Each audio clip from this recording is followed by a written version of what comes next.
Jai to all. Once again, I welcome you all to this session of electric drives with subject code is KEE075. The topic for today's discussion is taken from Unit 2 and topic name is selection of motor power rating and classes of motor duty. So myself Mahendra Dwivedi, Assistant Professor E&N Department, Ajay Kumar Garg Engineering College, Ghaziabad, welcomes you all in today's session, and this is one of the very fundamental and important topic for an electrical engineer. So being an electrical engineer, one must understand what is the importance of selection of motor power rating, and similarly what is this classes of motor duty. So since suppose you are going to a shopkeeper, so shopkeeper don't know all these things, but you are saying I want a motor, so he will ask you how much wattage of the motor do you require. So you will say 50 watt, so he will give you 50 watt motor. Then he will ask you for which application you want to use this motor. So these questions are reflecting that one must understand selection of motor power rating and classes of motor duty. So let us discuss the content one by one. So if we will see selection of motor power rating, under this we will see thermal model of the motor for heating, thermal model of the motor for cooling, and then we will see classes of motor duty. So selection of motor power rating. Selection of motor power rating for a specific application must be carefully chosen to achieve economy with reliability. That should be economical as well as reliable. Both things should be there. Use of a motor having insufficient rating either fails to drive the load at its normal productive level or lowers the productivity and reliability through frequent damages and shutdowns due to overloading of the motor and power modulator. So I have also discussed little bit in earlier lecture about this. Again I am saying that if you have the capacity to work for one day and suppose you are not given rest and continuously you are working for 5 days, so after one day your efficiency will go down. After 2 days, efficiency, reliability, productivity, everything will go down.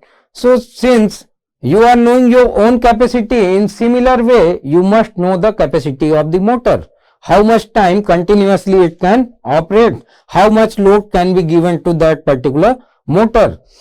If we are not thinking about these things, so there will be some frequent damages, there will be overloading problem, there will be tripping in the line system. So on other hand, if power rating is decided liberally, the extra initial cost and extra loss of energy due to operation below rated power makes the choice uneconomical, and furthermore induction and synchronous motors operate at low power factor when operating below the rated power. So one must be careful while choosing the operation of the motor or application of the motor, because if we are not choosing the proper rating of the motor for a particular application, so these are some of the factors where you cannot think of. Even if you have chosen the wrong rating of the motor, so initial cost will go high as well as extra loss of energy will also be there, and that will cost you very high penalties as well as it will cost you the loss in the production. So production cost will also increase. So it is very important to have proper rating of the motor for a application. So when a motor operates, heat is produced due to losses like copper losses, iron losses, friction losses, windage losses inside the machine, and its temperature rises. So as temperature increases beyond ambient value, a portion of heat produced flows out to the surrounding medium. So amount of outflow of heat is function of temperature rise of the motor above ambient value. So we all know if there are two mediums, medium 1 and medium 2. So if this is having 40 degree temperature and this is having 25 degree temperature, if they are connected, so temperature transfer will take place or heat transfer will take place from this medium to this medium. So temperature will flow from higher value to lower value. In similar way, heat also flow from higher value to lower value, so that temperature can be reduced. So as motor temperature rises, heat outflow increases and equilibrium ultimately sets in when the heat generated become equal to heat dissipated into the surrounding medium. So when temperature of these two bodies will be same, so heat transfer will not take place. So they will be in the equilibrium. Once they are in the equilibrium, so heat transfer will not take place. So motor temperature then reaches a steady state value. Steady state temperature depends on power loss, which in turn depends on output power of the machine. So since temperature rise has a direct relationship with output power, it is termed thermal loading on the machine. So it is very important term. Under thermal loading, so there is heating as well as cooling. Both important. So how much heating is there and what are the arrangements made for the cooling of the motor. So steady state temperature is not the same at various parts of the machine, and it is usually highest in the windings because loss density in the conductor is high and dissipation is slow. Since the material are partly embedded in slots and thus are not directly exposed to the cooling air.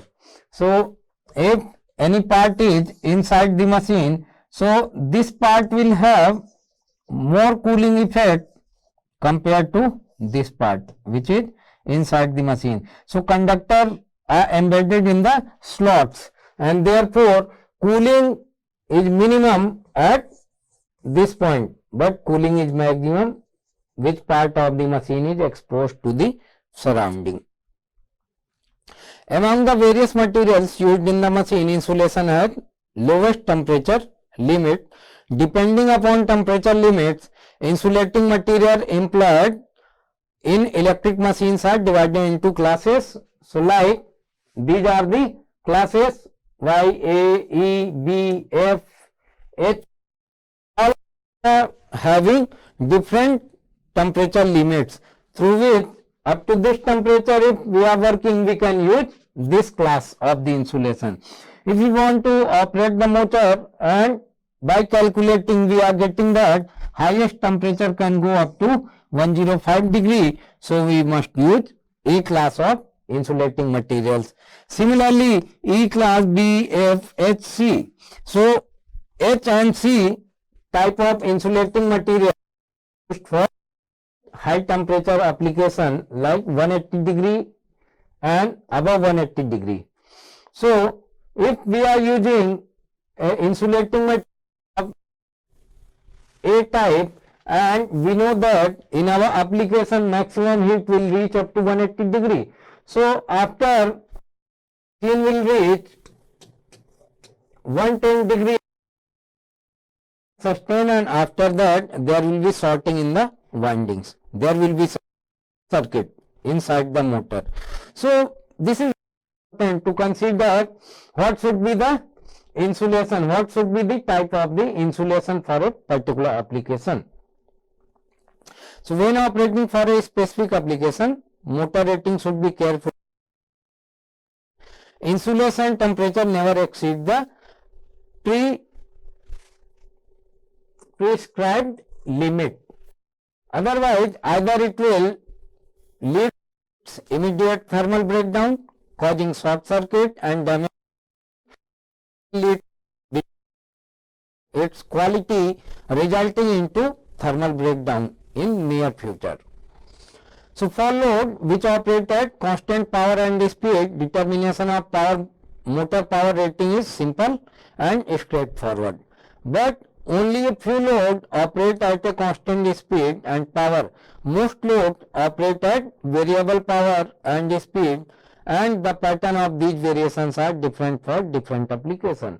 So different types of, obviously see the industries. So load is not constant in all the times. Normally constant load will not be followed in the motor. We have to see what is the pattern of the load, and according to that have the application of the motor. So this selection power rating has three objectives: to obtain a suitable thermal model for machine which can be utilized in calculation of motor ratings for various classes of motor duty, categorization of load variation with time into certain standard categories which are termed as classes of duty of motor, to present methods for calculating motor rating for various classes of duty. So let us see thermal model.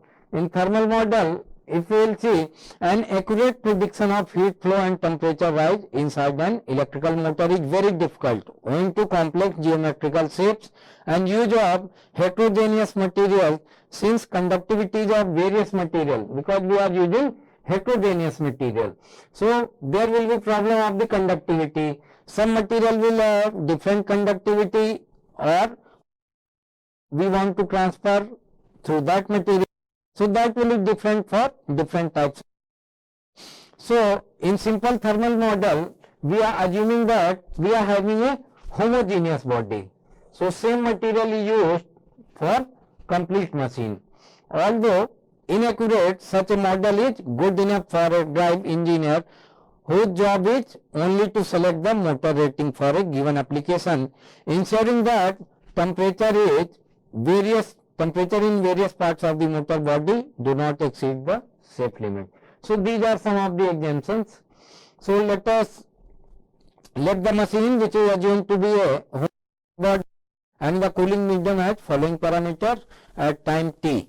So P1 heat developed, P2 heat dissipated to cooling medium, W weight of the active part of machine, H is specific heat, A is the cooling surface, D coefficient of heat transfer, and theta is mean temperature rise.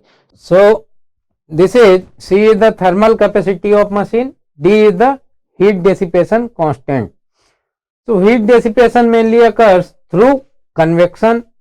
Typical values of D are in range of 40 to 600 watt per meter square per degree. So this is a third equation is first order differential equation. So theta is equal to theta SS, theta is rise in temperature, theta SS is steady state temperature, K is some constant, this is T by tau. Tau will also be heating time constant and cooling time constant according to the application and formula, and similarly T is the on time, and when we will use the cooling time constant, so here T will be the off time. So theta SS is given by P1 by D, tau is equal to C by D. So constant of integration K is obtained by substituting temperature rise at t equal to 0 when initial temperature rise is theta 1. So after solving this first order differential equation, we are getting value of theta at theta SS, and this is the equation where tau, which has dimension of time, is known as heating time constant of the machine. So in this equation number 9, put the value of t as infinity, so we will get theta is equal to theta SS. Thus theta SS is the steady state temperature of the machine when it continuously heated by power P1. So at this temperature, all heat produced in the machine is dissipated to the surrounding. So let the load on machine be thrown off after its temperature rise reaches a value of theta 2, heat loss will be reduced to a small value P1 dash, and cooling operation of motor will begin. So let the new value of heat dissipation D dash, this is for cooling. So if time is measured from instant the load is thrown off, then this formula is works. Solving this equation, we will get theta equal to theta 2 at time t equal to 0 gives this final equation where tau dash is known as thermal time constant for cooling. Cooling time constant theta SS dash is again steady state temperature for new condition of operation. So if motor were disconnected from the supply during heating and cooling curves of the electrical drive, then P1 dash is equal to theta SS dash equal to 0, suggesting that final temperature attained by motor will be ambient temperature. So in equation theta equal to theta 2 e की power minus t by tau dash, that both heating time constant tau and cooling time constant tau dash depend on respective heat dissipation constant d and d dash, which in turn depend on velocity of cooling air. So in self-cooled motor where cooling fan is mounted on motor shaft, velocity of the cooling air varies with motor speed, thus varying cooling time constant tau dash. Cooling time constant at standstill is much larger than when running. Therefore, in high performance and medium high power variable speed drives, motor is always provided with separate forced cooling, so that motor cooling be independent of the speed. So this figure shows this is the heating curve and this is the cooling curve. So cooling time take much time compared to heating time. Normally it is given, while electrical and mechanical time constant have a typical ranges of 1 to 100 millisecond and 10 millisecond to 10 second. The thermal time constant may vary from 10 minutes to couple of hours. So normally if we will see mechanical time constants are having more time, or we also know degree of the mechanical constants is more compared to the electrical constants. Now let us discuss classes of motor duty. So normally this is given in IS 4722 to 1968. So all categories of motor duty are given in Indian standards 4722 to 1968. So basically there are mainly three types of duties: continuous duty, short time duty and intermittent. But further these can be classified into intermittent periodic duty with starting, intermittent periodic duty with starting and breaking, continuous duty with intermittent periodic loading, continuous duty with starting and breaking, continuous duty with periodic speed changes. So let us see in short what are different types of duties. So normally this is the load torque, this is time, and this is the time, and this is temperature rise. So in a continuous duty, once temperature reaches the steady state value, so temperature will be constant because load variation is very less. Once it is being started, so it is running at its full load. So whatever load is there, continuously at same load it is running. Similarly, if we will see short time duty, so in the short time duty there is on period followed by off period. So proper time is given for cooling of the motor. So motor temperature will come down to zero value, or simply we can say that this is ambient temperature or atmosphere, whatever environmental temperature is there. So it is heating time, then it is cooling time. Similarly, in intermittent periodic duty, where we can see load is being applied, T on followed by T off, then T on, then T off. In this way we can say temperature is increasing, enough time is given for cooling, again temperature is increasing, enough time is given for cooling, and in this way enough time is given for cooling, and ultimately temperature is coming to the ambient temperature.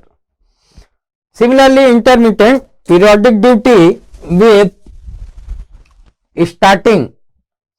So initially during starting we all know that the temperature rise is high because high value of current is flowing through the motor until unless it is not coming in the steady state value. So during the transient period or during the starting period, the temperature is high, high load torque is being applied, so temperature is also high. So this is transient period. Now in the steady state period, load is also coming down, no fluctuations are there. So here we can see temperature is going down. And after this period, proper time is given for cooling of the motor. So motor is cooled down to ambient temperature, and then again same operation is being followed. So again transient period, and then followed by the steady state period. So this is intermittent periodic duty with starting. Similarly, intermittent periodic duty with starting and breaking. So if you will see again transient period, during the transient period lot of fluctuations are there. What are transient period? Starting, breaking, acceleration, deceleration,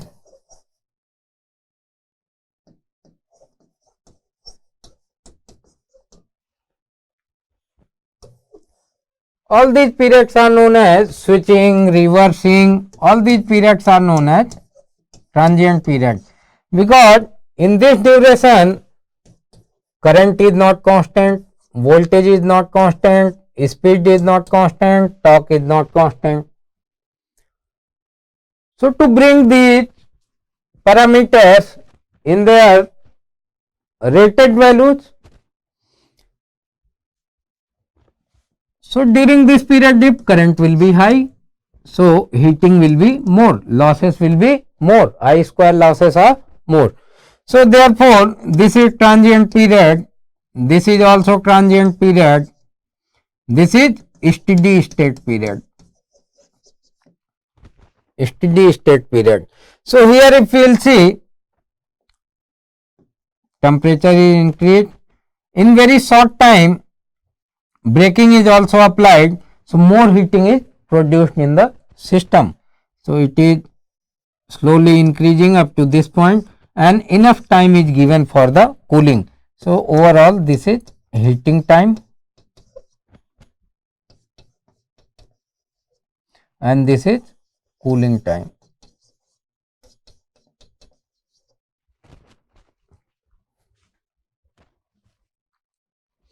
So this is all written, whatever we have discussed there. Example of continuous duty: paper mill drive, compressor, conveyor, centrifugal pump, fans, etc.